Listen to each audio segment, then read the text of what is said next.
Welcome to Dying in Grace. My name is Arlene Stepputat, and each week we bring a show that explores some aspect of end of life, death and dying, and living in grace as well. The goal of this show is to reintegrate death into the life cycle. What we talk about becomes comfortable, and we befriend death because, in fact, we're all going to experience it, our own and others. Each week, I invite someone from our community who has a unique offering, perspective, or experience to share with us. And this week, my guest is my dear friend, Dana VanderMey, who's a nurse and a CLL, or Certified Laugh Leader. Is that accurate? Laughter leader. Laughter yes. leader. Yes. So Dana, thank you so much for coming on the show. You're welcome, Arlene. It's always good to be with you. Well, I feel the same. So before we get into what a certified laughter leader is and how that all started, can you tell us a little bit about, we met when you were working at Hospice of Santa Barbara, so can you just let folks know a little bit about your background and your experience working in the field, in the hospice field, just a little bit. Okay, well, I worked for Hospice of Santa Barbara for 17 years. The first time was in the 1980s, and I'm an RN, so I was a hospice nurse case manager for 5 years. And that's when I first heard about the possibility of introducing humor and laughter to my patients. And I didn't even know where to begin, because when I first started working there, I didn't know that you could have humor in the face of death. Well, yeah, I'm sure people are like, laughter and death, what? Yeah, they go together, but they do, trust me. And then I took a 12-year break, and then I came back in 2001 and worked there till I retired. And that's retirement with a small r, because, as you know, I didn't really retire from working and life. And that's true.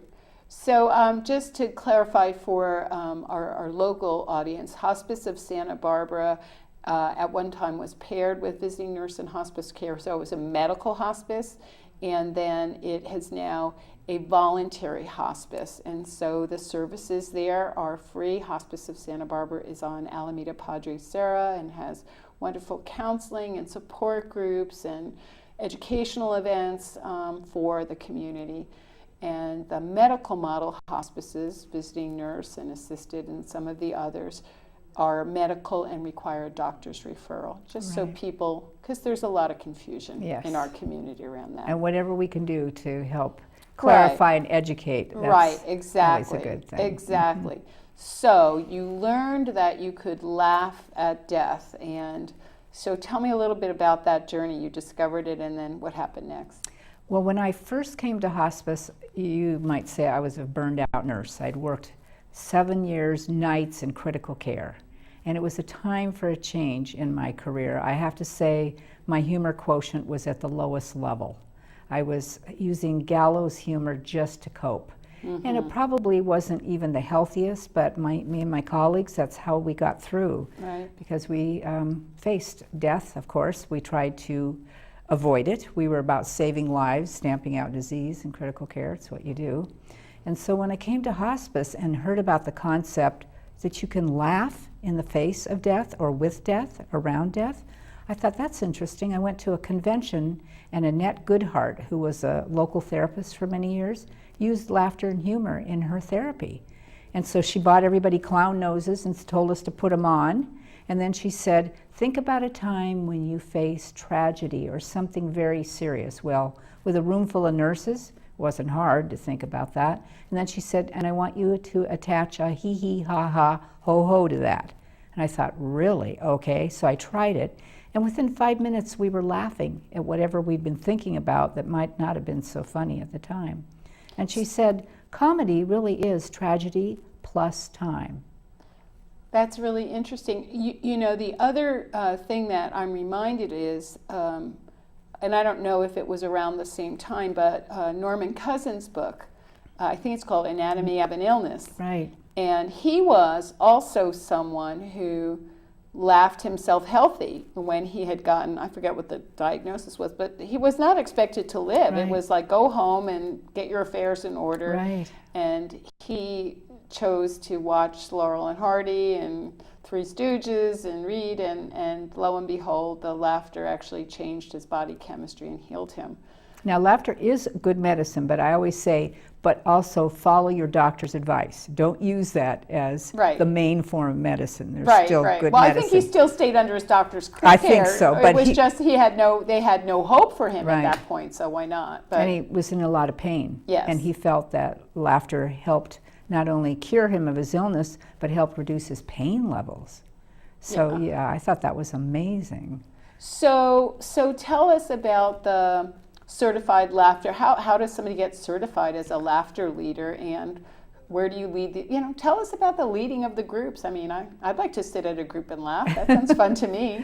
Well, in 2001, when I came back to work at Hospice of Santa Barbara, about a year after I'd gotten there, the Cancer Center, which is now the Ridley Tree Cancer Center, staff from the wellness program came over and talked to Joanne Talbot and I, and they said, we would like to have a two-pronged approach to the wellness. We'd like to have a poetry or a journaling or a writing class, and then we'd like to have a laughter class. So I was picked because I guess they said I had a good sense of humor. Yeah, you have a good sense of humor. And they said, we'd like you to lead laughter groups. And I said, well, what makes me qualified to do that? So I started looking around to see if there was a way that I could take some classes on it. And I found something called the Worldwide Laughter Tour. And they give certifications. So I looked at my group of volunteers, and I had a great volunteer in the name of Norm Jacobs. He was a retired psychologist with a great sense of humor. And I said, Norm, how'd you like to get certified in leading some laughter groups? And he said, where do we do that? So I said, well, we're going to go to Fresno. So I was glad to know the people in Fresno had a good sense of humor. And we went up there and we went through 3 days of 3 full days? 3 full days, but we laughed the whole time. And I mean, my side ached, good belly laughs. We had so much endorphin flowing through it. It was really amazing. And so for 3 days, we had good training. And then when we came back, we had to lead groups, but we had to have somebody watching us and observing us. So the wellness coordinator at the Cancer Center watched us and made sure that we were appropriate in what we did. And then we just started leading laughter groups, and it was amazing to see some of the results of it. I mean, we would actually hand out evaluations at the end of our classes, and sometimes we'd do a one-time, sometimes we'd do 6-week groups once a week, and so we'd always ask for people's evaluation of how we were doing, but then we'd ask them ways that we wanted to quantify, like, do you feel better? Do you have a sense of well-being when you leave? Do you use humor now more to cope with your illness? Do you notice the difference in your attitude? And how are you using it? And it was amazing, some of the stories. So you were actually trying to quantify the benefits. Yes. So I just want to go back a second. So how did you sell the laughter group to people that were your anticipated group, like people at the Cancer Center? Was there skepticism? The patient's like, yeah, you try having chemotherapy and tell me what's funny about going. But I mean, did you have any resistance, either by the staff or by some of the patients, or was everybody like, what are they doing? I mean, what was the reception like, I guess is the question. Well, we never knew until people walked in the group the first time. So you sat there going, is anybody going to come? Right, although we would ask for RSVPs. So we advertised at hospice and we advertised at the Cancer Center. And in order to be members of our group, people had to have a life-threatening illness. It wasn't just anybody coming, or a caregiver. And we did take a few people in bereavement. But that was a little bit of a different emphasis. Sometimes we just have people in grief because it's different from somebody that's being treated. Exactly. Facing a life-threatening illness. Most of the time, the people wanted to be there. A few their spouses dragged them in because they said, this will be good for you. And a couple of them sat in the corner with like a dark cloud over them. But for the most part, people wanted to be there. They wanted to explore the use of appropriate humor and laughter as a coping mechanism to have a sense of well-being, because it does feel good to laugh. How many people was an optimal group size? I mean, we're talking 10, 12, 15? Yeah, about 12 is optimal. If it gets too big, then it gets unruly. We've had up to 20, and that was hard. because not everybody would be experiencing the same thing at the same time. And I taught a couple classes through adult education, and those were huge, like 30, 40 people.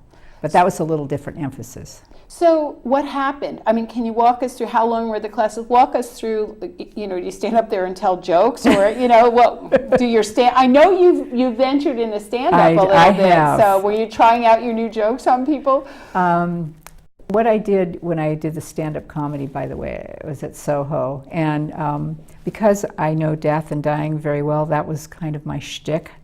So you did stand-up about death and dying? I did. And so I figured nobody else probably was doing it. Did you kill them? Were they laughing? They were. And somebody told me, in fact, I think it was Mark Collier, my friend Mark Collier, he said, if you see the bartender laughing, you know you've gotten him, because he'll be the litmus test. He's heard it all. Right. So I said something, and I turned around, and he was laughing so hard. So no rotten tomatoes were thrown at me. It seemed like it was accepted, and I was asked to come back. But well, that's such a brave thing. I mean, stand-up is really rough, and I just.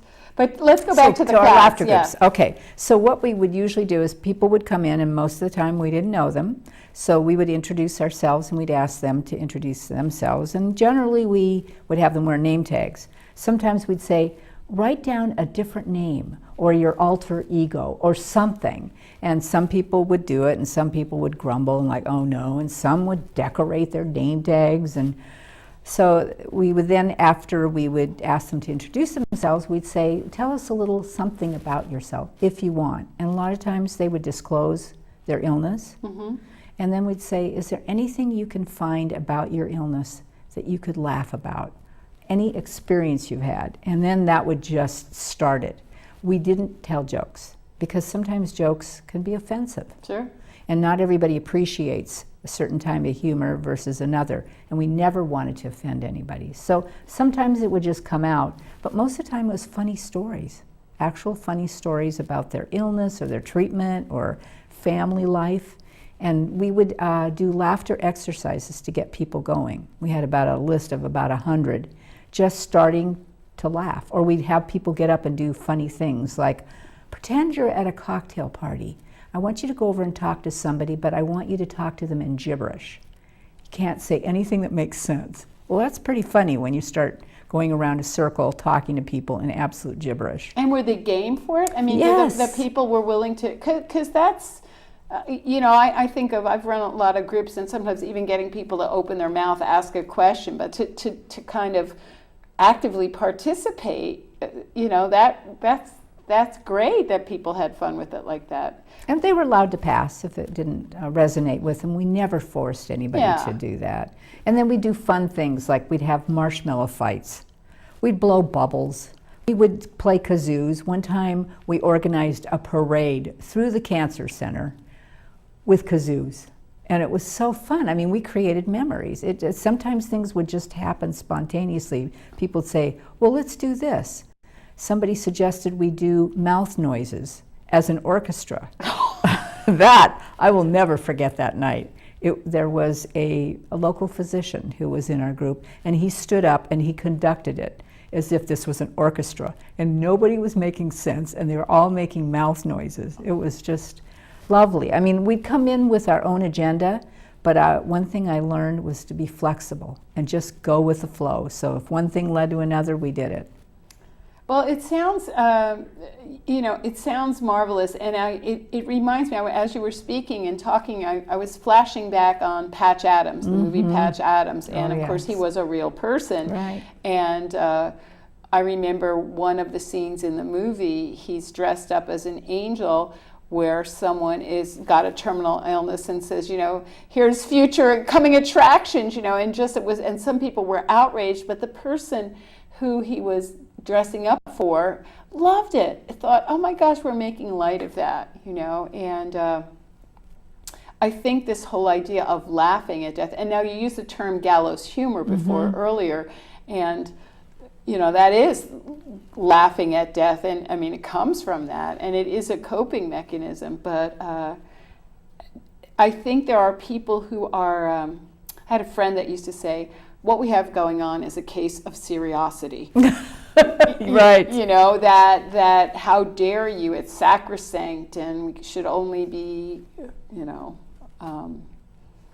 quiet and sad and all that, and that there's nothing humorous about it. And certainly it's not that it's fun to have somebody you love leave, but the circumstances, and what I really appreciate is there are stories that emerge that are hilarious. And you know, in my own experience, I was just caring for a friend and learned how to do tube feeding, and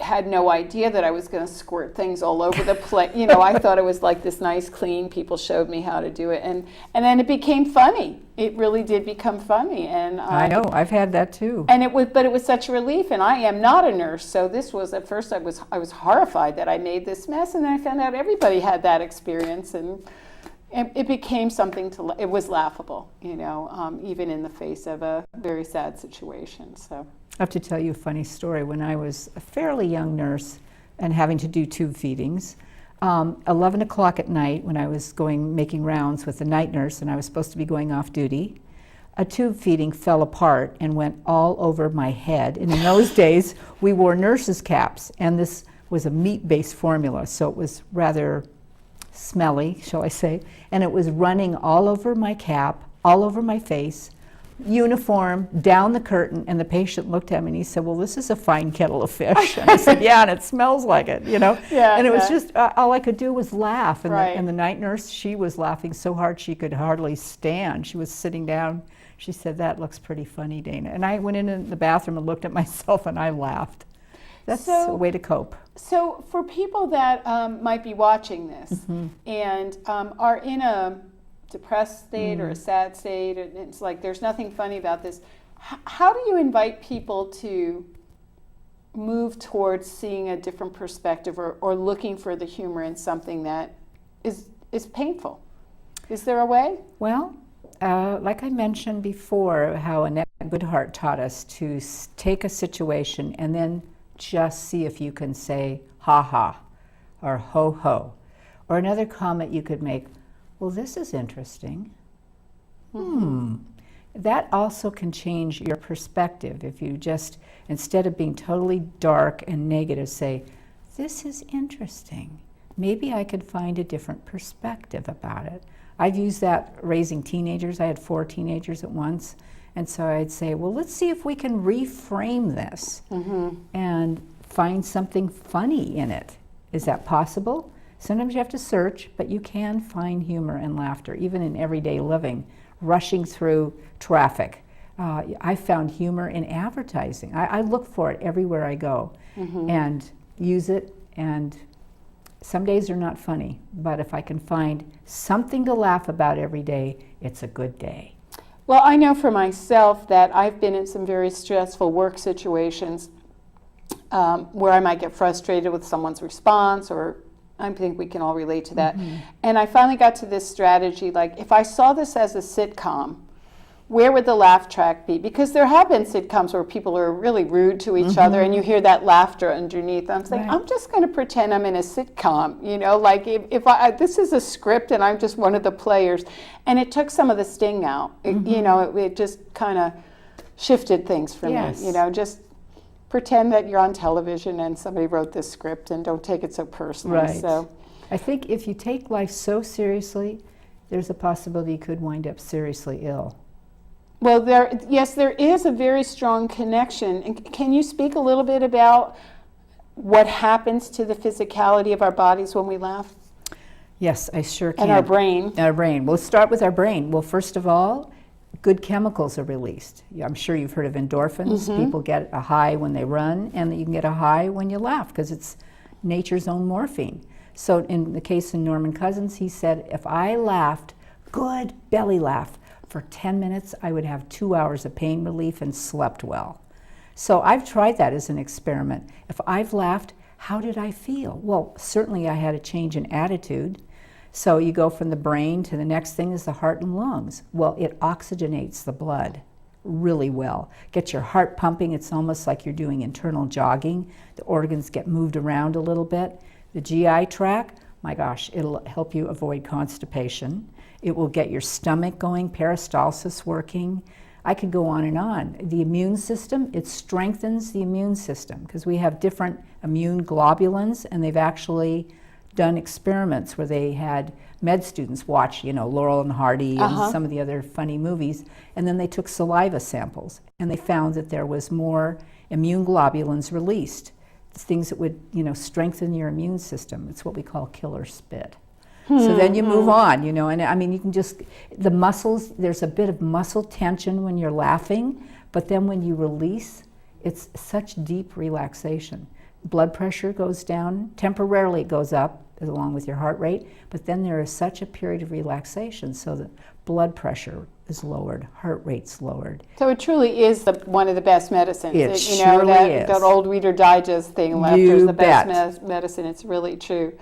Will you also have, as part of your work, gathered a lot of, did you bring your list with you? I did. Because I found this amusing in itself, and that was, why don't you tell people you created a list, and why don't you tell people the list and where you had it published, because that's kind of fun in itself. So this is a list of death euphemisms, funny ways to say death without saying the death word, because a lot of people would like not to talk about it. And when I worked for hospice, we talked about it openly. I used the death word. Death, dying, not expired, which is what oftentimes the medical community says. He expired. Well, what's that? Like a shelf life? Really, yeah. So I started accumulating a list of ways to say death, and my patients would tell me. I'd hear other people using it, people from different countries, even different languages, but I started this list, and after a while I had 187 ways to say death without using the death word. So then I was encouraged by my boss at the time. He said, Dana, why don't you see if you can get your list published? So I wrote an introduction, so it would be, a bona fide article. It's called Death by Euphemisms. So I thought, where could I get this published? Of course, Reader's Digest might take it because they have a whole column on laughter is good medicine. But I called up a friend of mine who works at a local mortuary, and I said, do you folks have magazines you read in the trade? And he said, oh yes. Brought me some copies. One of them was Mortuary Management, and I called them up and I said, I have this article that uses euphemisms about death to try and change people's attitude and perspective. Would you be interested in it? He said, send it to me. Well, they published it. So if you don't currently subscribe to this magazine. Well, I haven't renewed my subscription. It's kind of run out, my Mortuary Management magazine. Oh, I could get you a subscription. Anyway, in the Mortuary Management magazine in March 2012, you could probably go back, Google it, archive it, whatever. So tell us some of your favorites. Okay, well, there's quite a few. I mean, Bought the Farm. That one is pretty well accepted. A lot of people say it. Belongs to the ages now. He ate his last pizza. He's asleep in Christ. Angels carried him away. He's gone to sleep for a very long time. Yeah, like forever. Yes. They got their wings. This one is my favorite. Guess who isn't going to be shopping at Walmart anymore? Gone to the great reward. Gone to the wind. Gone, goner, gone under, got materialized. Just pooped out. Kicked the bucket, laid to rest, no longer with us, on the heavenly shores. This one I love, I saw an obituary. He's singing in Jesus' choir now. So actually, obituaries are a good source of it because they don't just say died. Right. They use these angelic, heavenly language. Another place is cemeteries, epitaphs. I like to read people's epitaphs. My body lies a molding here. I mean, there's just great things. Oh, that's funny. Well, there is a lot of humor with them as well, So let me. I really appreciate this, and I think what's important about this, that it's and kind of what the whole purpose of this show is about, is to do what you and our colleagues have done, and say the death word, say the dying word, yes. Not have to talk in code around it, but to do it, head on, and also by owning that, claiming that death is part of life, we can put some humor into it, because life is funny. Yes, it is. And if people will look for it, they will find funny things to laugh at. I mean, inadvertently. My laughter leader, Norm Jacobs, God bless him, he's now on the other side. We used to talk about death a lot because he was a volunteer with hospice. We did these laughter groups together. And so we would usually bring that up. Now, a lot of people in treatment are really hoping that they will go into remission, and they don't always want to talk about it. But we would warn people. We'd say, in here, we are going to be talking about death and dying, not in a morbidly way, but let's see if we can find humor. So I would show excerpts from Patch Adams, who Right. I met, by the way. Yeah, me too. And I would bring movie clips. And so we would do that, and we'd say, some humor is irreverent. If that's something that doesn't resonate with you, tell us at the end of the group. And very few people did. I mean, very few people said they were offended. And then we started pushing the envelope a little bit, and we would do different things. And I would always say, again, if this is offensive, tell me later. And I think maybe one or two people said that didn't offend, didn't resonate with me. Could you not do it? But we would go far out. And after Norm, I had Mark Collier, and he would really push the envelope. He's a local magician, and he's done stand-up comedy and bartending, so he'd heard it all. And then I had another laughter leader, Sarah Uma Kane, and she liked to be playful. So she would bring playful props and toys, and we would get people to be childlike again. Not childish, but childlike and play. Well, I think your message is so important, Dana, about the power of laughter. If we're going to die in grace, we might as well live in grace and live with laughter and lightness and joy. And it's important for people to know, yeah, you can laugh. You can be really ill, and you can even be dying and still find the laughter. I hope I'm laughing while I'm dying. Yes. Well, I want to thank Dana. I want to thank my cast and crew. Dana as our guest, and Michael Nicholson, my producer, and Elliot Jacobson, my producer, and TVSB for allowing us to do this show. Dana, we have this book of Living Love. You might want to remember Norm. We have his picture as well. Yes. You could write his name in here. I'd like that. And for those of you who are at home, keep laughing. Yes. If you'd like to see other episodes of Dying in Grace, go to dyingingrace.com.